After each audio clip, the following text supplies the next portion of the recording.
So, I don't know how many of you who watch the channel remember this, but if you do, then you know that about a decade ago, I did a series on the channel called Video Game Reviews, which I started doing in 2015, and the original series started in 2015 and ran until 2018.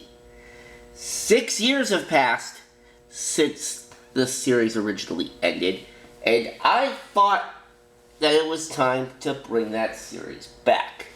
Now, if you also remember, in the original version, I covered retro games, meaning stuff from like the NES, Super Nintendo, original PlayStation, etc. You get the idea. On this version, however, on this new revival version, we will only be talking about games for the current era, like more modern games. Including stuff for Switch, PlayStation 5, etc.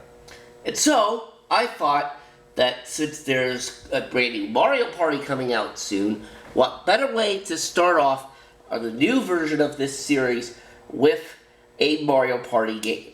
In this case, Super Mario Party for the Nintendo Switch. Now, this is actually kind of fitting because on my original series, that one, or at least the first episode, also covered a Mario Party game. But in that instance, it was the original Mario Party for the Nintendo 64. Anyways, enough talking, let's get started here. Now, Super Mario Party, of course, is the first of, at the time of this recording, currently one of two Nintendo Switch Mario Party titles that are available. Obviously, this will change soon with Jamboree coming out in about a month or so as of the time of this recording, but I digress. But, anyways, now this was a bit of an interesting game, let's put it that way, because ND Cube, who had made Mario Parties 9 and 10 for the Wii respectively, let's just say those entries were not exactly what fans wanted. I mean, there was the mini-star gimmick in 9, plus not to mention you crammed everybody into a car and moved together. Yeah. This game, though, brought the Mario Party franchise back to its roots. What do I mean by that? Well, the classic board play of everybody moving individually around the boards to try to get stars. Now that is the classic Mario Party gameplay that everybody loves. However, now this wasn't a perfect return to form, but that was kind of to be expected. I mean, a pretty decent game, but there were problems. First off, one problem was with the economy. Pretty much everything was halved. Because normally Mario Party games you start with 10 coins and stars cost 20. In this game, you started with 5 and stars cost 10. So, everything was halved.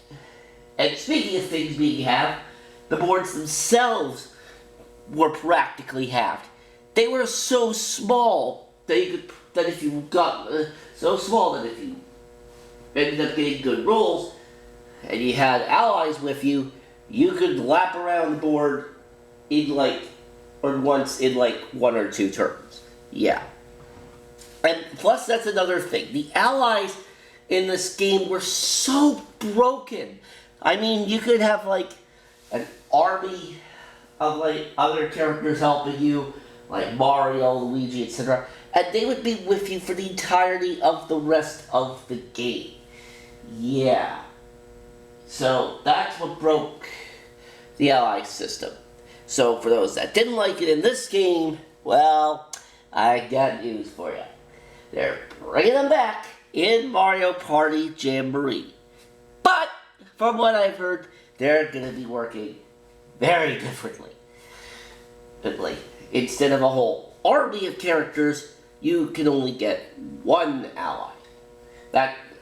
And they will only be with you for 3 turns and then they leave, which is a much better system than what they had in Super Mario Party. Now, this game, to my recollection, also has a story mode. I've done some of the story mode. I haven't completed all of it, but I would say for what I have played the story mode, it's pretty decent. And I mentioned before about how the boards were small, and that's one of the problems with the boards. The other problem with the boards in this game is that there's only 4 of them. Very little content. That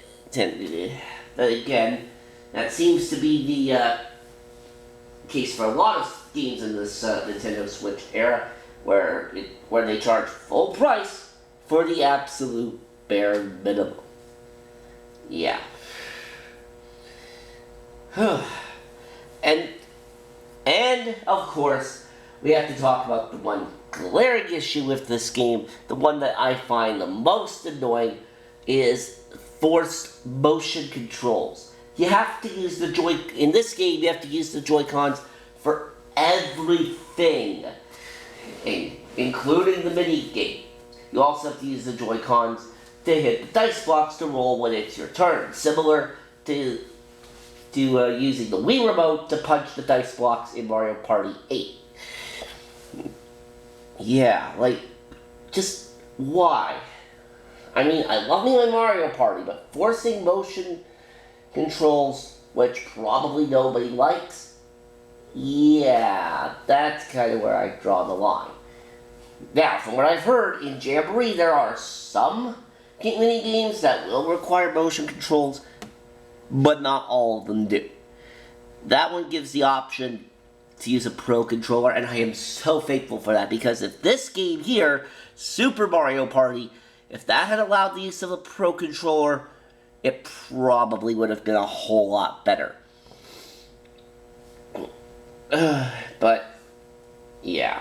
I don't know what they were thinking when they decided, oh yeah, no, let's not allow them to use a Pro Controller in this game.